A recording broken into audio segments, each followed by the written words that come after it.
नमस्कार दोस्तों, स्वागत है आपका एक बार फिर से हमारे चैनल सनातन धर्म ज्ञान पर, जहां मैं आपको सनातन धर्म से जुड़ी बहुत ही अद्भुत तथा ज्ञानवर्धक कहानियां सुनाती हूं।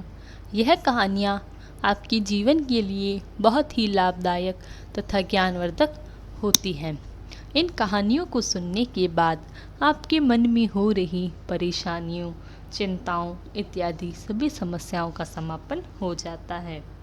आज मैं आपको श्री नीम करोली महाराज जी के चमत्कारों की ऐसी ही एक अद्भुत कहानी सुनाऊंगी, जब महाराज जी ने अपने जीवन काल के दौरान अपने अनन्य भक्तों को दर्शन दिए तथा उनके जीवन को सरल तथा सफल बना दिया।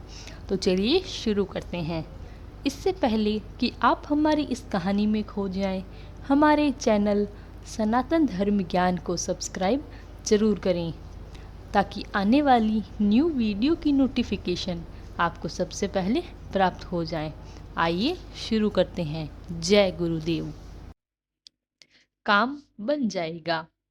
बाराबंकी शुगर मिल की व्यवस्था गिरने के कारण उत्तर प्रदेश की तत्कालीन चंद्रभान गुप्ता जी की सरकार उसका अधिग्रहण करना चाहती थी।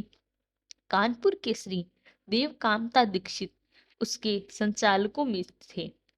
क्रेन ग्रोवर्स की इच्छा के कारण सरकार को अपनी इच्छा का त्याग कर दीक्षित जी को ही उस मिल का रिसीवर बनाना पड़ा। दीक्षित जी को इस कार्य के लिए बड़ी धनराशि जुटानी थी। सेंट्रल बैंक बाराबंकी ने उनकी आवश्यकता पूरी करने में अपनी समर्थता व्यक्त की और उन्हें चेयरमैन की अनुमति प्राप्त करने का सुझाव दिया। अतः उन्होंने सेंट्रल बैंक के चेयरमैन से बंबई जाकर मिलने का निश्चय किया।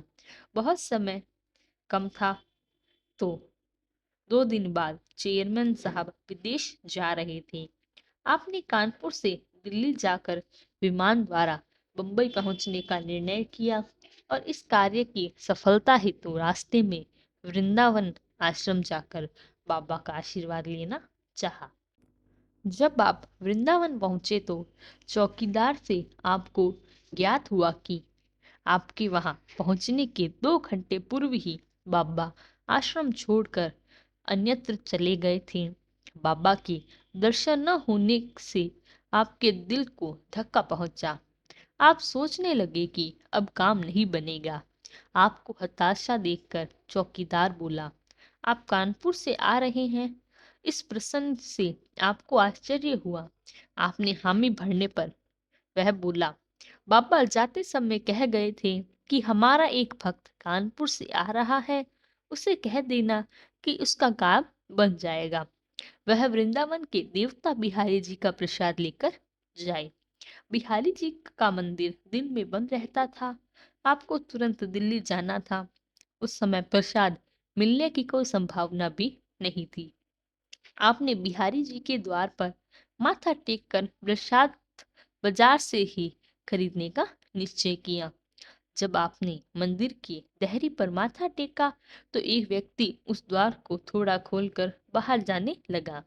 आपने तुरंत उसे कुछ रुपए बिहारी जी का भेंट करने हेतु और प्रसाद की याचना की।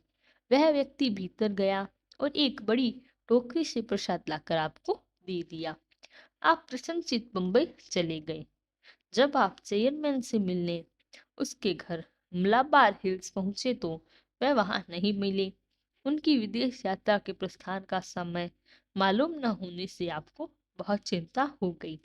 आपने अज्ञात प्रेरणा से वह प्रसाद की टोकरी यह कहकर कि वह बिहारी जी का प्रसाद है, पीकर भिजवा दीजिए। प्रसाद पाते ही चेयरमैन साहब की पत्नी स्वयं इनसे मिलने बाहर आ गई। यह एक गुजराती परिवार था। कुछ दिनों पूर्व से ही यह महिला बिहारी जी के दर्शन करने की योजना बना रही थी, पर चेयरमैन साहब की विदेशी यात्रा के कारण लाचार हो रही थी। आपने घर में ही बिहारी जी का प्रसाद पाकर वह उनकी इस कृपा से द्रवीभूत हो गई। उसने आपसे दूसरे दिन प्रातःकाल आने का आग्रह किया। दूसरे दिन जब आप चेयरमैन साहब से मिलने तो उन्होंने तुरंत आदेश कर दिया कि आपको यथेष्ट धनराशि सुलभ की जाए। आपने 20 लाख रुपए का ऋण लेकर कार्य आरंभ किया और मील की विषम परिस्थिति में भी अनुकूल कार्य बना रहा और आपको अपने इस अनुकूल स्थिति में भी सफलता प्राप्त हो गई। इसी प्रकार महाराज जी हमारे भी प्रतिकूल समय में, हमारे विषम समय में, हमारी संकट की घड़ियों में हमारा साथ देते हैं। वह अप्रत्यक्ष रूप से हमें कोई ना कोई संदेश देकर हमारे कार्य को सफल करते हैं, हमें मार्ग दिखलाते हैं जिसका हम पालन कर कर अपनी जीवन की कठिनाइयों को समाप्त कर आगे बढ़ते चले जाते हैं। महाराज जी अपनी कृपा अपने सभी भक्तों पर बनाए रखें। महाराज जी के चमत्कारों से जुड़ी ऐसी ही अद्भुत कथाओं के लिए हमारे चैनल सनातन धर्म ज्ञान को सब्सक्राइब और वीडियो को लाइक कमेंट शेयर जरूर करें। तब तक के लिए धन्यवाद। आपका दिन मंगलमय हो। जय गुरुदेव।